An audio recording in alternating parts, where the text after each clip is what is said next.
नमस्कार, आप देख रहे हैं ईस्टर्न स्काई मीडिया समाचार बुलेटिन के साथ मैं हूं स्वाति ठल। अरुणाचल प्रदेश में राज्य सरकार ने पार्टी से निष्कासित पूर्व कांग्रेस विधायक कालिको पुल के आरोपों का खंडन किया है। पुल ने राज्य सरकार पर वित्तीय कुप्रबंधन का आरोप लगाया था। सरकार के प्रवक्ता और आईपीआर संसदीय सचिव बामंग फेलिक्स ने शनिवार को प्रेस कॉन्फ्रेंस कर कालिको पुल के आरोपों को निराधार और झूठा करार दिया। उन्होंने कहा कि वित्तीय कमी हर प्रगतिशील राज्य के लिए एक आम बात है। उन्होंने कहा कि राज्य का बजट कैग के ऑडिट और पीएससी की सिफारिशों के बाद पास होता है। ऐसे में राज्य सरकार के पास वित्तीय कुप्रबंधन का कोई रास्ता ही नहीं बचता। बामंग फेलिक्स ने पुल के आरोपों पर सफाई देते हुए कहा कि राज्य सरकार इस वक्त 6,000 करोड़ के घाटे का सामना नहीं कर रही है। हालांकि उन्होंने माना है कि राज्य सरकार को फंड की कमी की वजह से पिछले 10 सालों से अब तक 4,486 करोड़ का घाटा उठाना पड़ा है। घाटों का जिक्र करते हुए फेलिक्स ने कहा कि वित्त आयोग द्वारा सरकारी कर्मचारियों के वेतन में अपर्याप्त वृद्धि ने घाटे को बढ़ा दिया है। उन्होंने कहा कि राज्य सरकार राज्य में वित्तीय आपातकाल के आरोपों को नकारती है। जानकारी देते हुए फेलिक्स ने कहा कि राज्य सरकार पंचायती राज के तहत टीएफसी अनुदान का बड़ा हिस्सा प्राप्त करने के लिए सक्षम है। वहीं इस दौरान बामंग फेलिक्स ने सरकारी फंड के दुरुपयोग वाले आरोपों पर भी सफाई दी। There is a deficit in financial position of the state, but this deficit is a accumulated deficit for the last 10 years.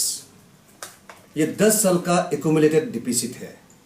During 10 years there has been sufficient growth in deficit, क्योंकि हमने in 10 years में हम लोग 18,863 regular employee भी हम लोग किया गया है।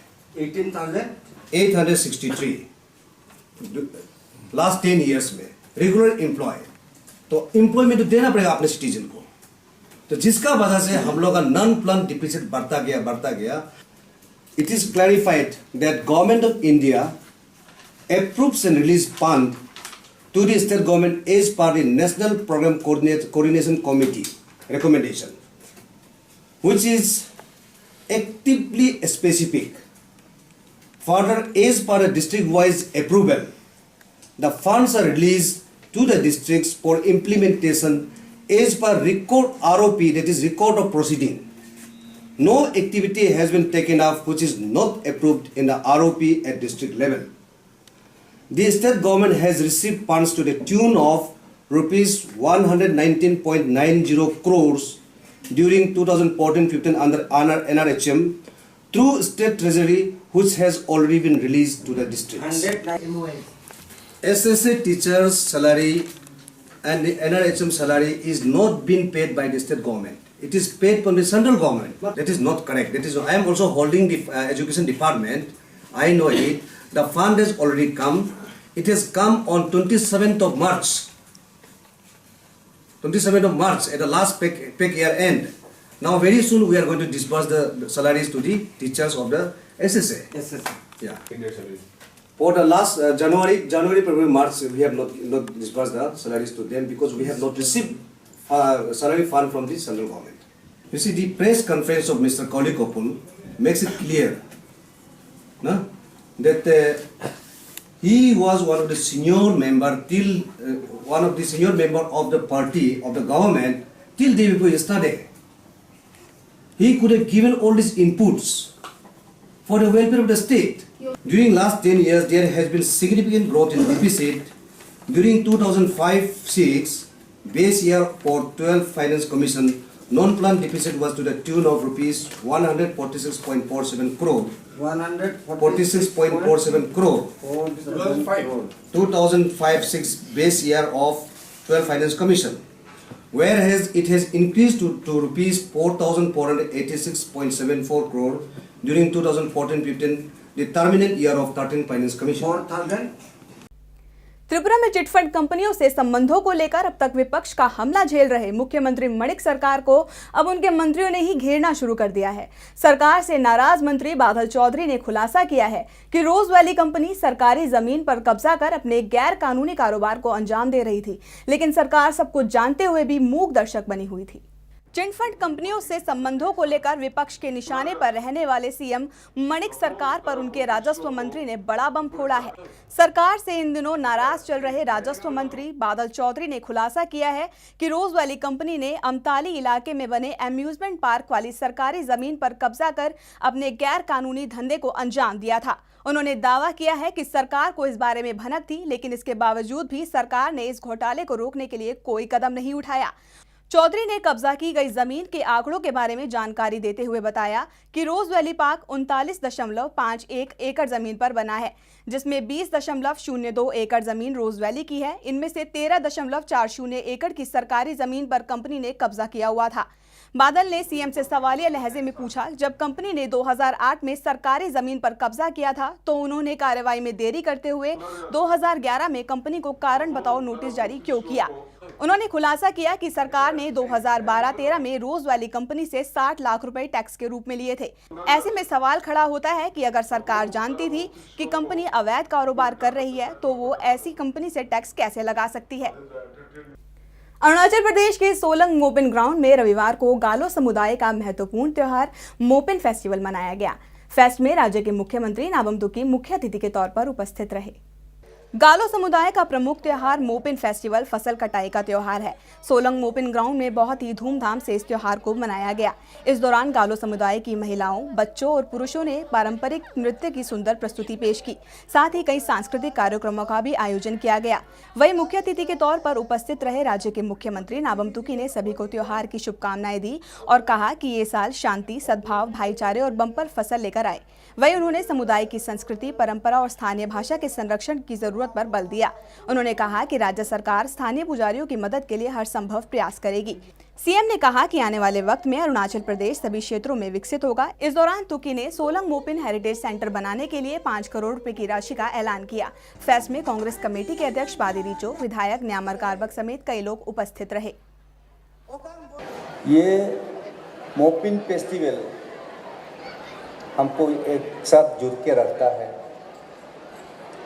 मोपिन फेस्टिवल हर साल हमेशा हमको एक साथ मिलने के लिए मौका देता है और ये मोपिन फेस्टिवल हमको हर चीज़ को सीखने में, आगे बढ़ने में मौका देता है। ये एक मामूली फेस्टिवल नहीं है, ये बहुत ही महत्वपूर्ण, बहुत बड़ा फेस्टिवल है और हमारा जो माँ पिताजी ने सदियों से इसको मना के आया हुआ। ये हमारा सिर्फ कल्चर नहीं है, कल्चर तो ज़रूर है, लेकिन ये बहुत कल्चर से सबसे बड़ा अंग है। Tourism department and cultural department and IPR department, ये सब जुड़ के अगर उसको कैलेंडर बना के कल्चरल टूरिज्म अगर प्रमोट किया जाए तो ये बहुत बड़ा पैदा हो सकता है। हर प्रदेश, हर विदेश लोगों से भी लोग यहाँ हमारे साथ इस फेस्टिवल को मनाने के लोग आ सकते हैं। अभी आना शुरू हुआ है, जैसे हम लोग ने शुरू किया तवांग में बुद्ध सभा फेस्टिवल, सियांग में सियांग रिवर फेस्टिवल और 505 में विंटर फेस्टिवल। तो टूरिज़्म के लिए हम लोग ने उसी को शुरू किया है। अभी आना शुरू हुआ है टूरिज़्म, लेकिन और भी अपना फेस्टिवल के साथ इंडिजिनस कल्चरल का जो फेस्टिवल के साथ अगर जुड़ा जाए तो वो बहुत बड़ा पैदा होगा। उसको जोड़ने का काम हम गवर्नमेंट उसका जरूर जल्दी से जल्दी निर्णय लेगा और उसका पैदा उठाएंगे। सोनिया गांधी के खिलाफ केंद्रीय मंत्री गिरिराज सिंह की आपत्तिजनक टिप्पणी को लेकर कांग्रेस अभी तक बिफरी हुई है। अगरतला में गुरुवार को त्रिपुरा प्रदेश महिला कांग्रेस कमेटी के कार्यकर्ताओं ने गिरिराज सिंह के खिलाफ प्रदर्शन किया और उनका पुतला फूंका। केंद्रीय मंत्री गिरिराज सिंह द्वारा सोनिया गांधी पर की गई नस्ल विरोधी टिप्पणी को लेकर कांग्रेस ने गिरिराज के खिलाफ मोर्चा खोल दिया है। ये मामला न सिर्फ राष्ट्रीय बल्कि अंतर्राष्ट्रीय मुद्दा बन गया है। गुरुवार को त्रिपुरा प्रदेश महिला कांग्रेस कमेटी के कार्यकर्ताओं ने त्रिपुरा प्रदेश कांग्रेस भवन से रैली की शुरुआत करते हुए शहर के कई हिस्सों में प्रदर्शन किया। इस दौरान गिरिराज सिंह के बयान से गुस्साए कार्यकर्ताओं ने उनका पुतला भी फूंका और उनके खिलाफ जमकर नारेबाजी की। रैली में त्रिपुरा प्रदेश महिला कांग्रेस कमेटी की अध्यक्ष कल्याणी देव रॉय और अखिल भारतीय महिला कांग्रेस कमेटी की सचिव शहनाज हक भी मौजूद थी। महिला कार्यकर्ताओं की मांग है कि गिरिराज सिंह को उनके पद से हटाया जाए। बता दें कि बुधवार को गिरिराज सिंह ने कांग्रेस अध्यक्ष सोनिया गांधी के खिलाफ नस्ल विरोधी टिप्पणी की थी। गिरिराज सिंह जो बीजेपी के सेंट्रल मंत्री हैं, उन्होंने जो सोनिया गांधी के खिलाफ जो रेसिस्ट और सेक्सिस्ट कमेंट दिया है वो बिल्कुल हम लोग टॉलरेट नहीं करेंगे। हम लोग उनका जो इस्तीफा डिमांड कर रहे हैं और जरूरत पड़े उनके खिलाफ हम लोग महिला कांग्रेस, त्रिपुरा प्रदेश महिला कांग्रेस, उनके खिलाफ केस भी करेंगे। Tripura tribal area autonomous district council के 3 मई को होने वाले चुनाव के लिए शनिवार से अधिसूचना जारी हो गई है। चुनाव के नतीजे 6 मई को घोषित होंगे। त्रिपुरा में चुनाव आयोग ने TTAADC की 30 सीटों पर होने वाले चुनावों के लिए शनिवार को अधिसूचना जारी कर दी है। राज्य में निर्वाचन आयुक्त संजय कुमार राकेश ने बताया कि औपचारिक तौर पर अधिसूचना जारी होने के साथ ही शनिवार से नामांकन कार्य शुरू हो गया और ये 11 अप्रैल तक जारी रहेगा। इस बार 7,58,554 मतदाता अपने मताधिकार का इस्तेमाल करेंगे, जबकि 2 सदस्यों को सरकार नॉमिनेट करेगी। वही जनजातीय समुदाय के उम्मीदवारों के लिए 27 सीटें आरक्षित है। राकेश ने कहा कि इस बार पहली बार TTAADC का मतदान EVM के जरिए होगा। अरुणाचल प्रदेश के दूर दराज क्षेत्र में रहने वाली एक महिला ने महिला सशक्तिकरण का नया उदाहरण पेश किया है। अपनी आजीविका चलाने के लिए इस महिला ने ऐसे काम को चुना जिसे ज्यादातर पुरुष ही अपना पेशा बनाते हैं। आइए आपको दिखाते हैं इस साहसी महिला की एक छोटी सी कहानी। ये कहानी है अरुणाचल प्रदेश के पापुम-पारे जिले की रहने वाली 33 साल की ताना याजा की। आज से 20 साल पहले ताना ने कैंसर से पीड़ित अपने पति को खो दिया था। पति के निधन के बाद ताना ने पति के पेशे को ही अपना पेशा बना लिया और लग गई टायर मरम्मत के काम में। तब से लेकर आज तक ताना अपनी और अपने बच्चों की आजीविका के लिए टायर मरम्मत का काम कर रही है। ताना ने जो राह पकड़ी थी वो जरा भी आसान नहीं थी। कई बार लोगों ने उसे यह कहकर रोकना चाहा कि ये काम आदमियों के लिए है, लेकिन ताना ने अपने कदम पीछे नहीं हटाए। अपने बच्चों की शिक्षा के लिए ताना आगे बढ़ती रही। ताना की मेहनत की वजह से आज उनके 5 बच्चे स्कूल जाते हैं। कुछ हम नहीं सिखाता, जो हम बुरा जो किया है ना, हम देखा है। बुरा जो बीमार होकर डेथ हो गया, बुरा जो आत्मा को हम बचाने के लिए अभी तक कर रहे हैं। आदमी को बोला है डेथ हो रहा है, हम बोले अभी तक डेथ नहीं हुआ है। हम गिरीश जो चोरने से ये डेथ हो रहा है।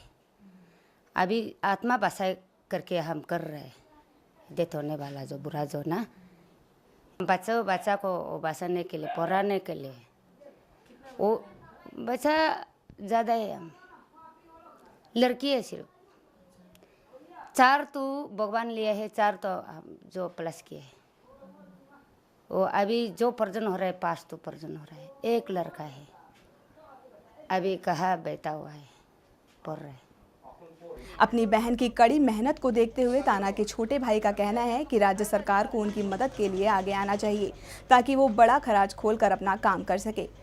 ऐसे लेडी जो लड़का का काम करता है तो उसी को देख के ये हम लोग का गवर्नमेंट भी थोड़ा मदद करना है।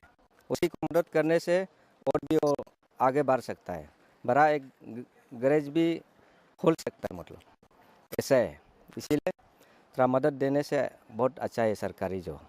ताना की ये कहानी कई और महिलाओं के लिए मिसाल बन सकती है। जहां एक और पूरा देश महिला सशक्तिकरण की ओर अग्रसर है, वहीं ताना ने भी ये साबित कर दिया है कि कोई काम छोटा या बड़ा नहीं होता। आदमी लोग बोला है जो लड़का काम को लड़की किस लिए किया है। हम लड़की लड़का कितना दूर है। अपने जो लड़की नाम बोल के अघिजू हो रहा है। वो लड़की लड़का कितना बराबर है वो करना है। हम ऐसा वो बोलता है आदमी लोग बोलने से ना, ऐसा बोलने से। खबरों के इस अंक में फिलहाल इतना ही। नमस्कार।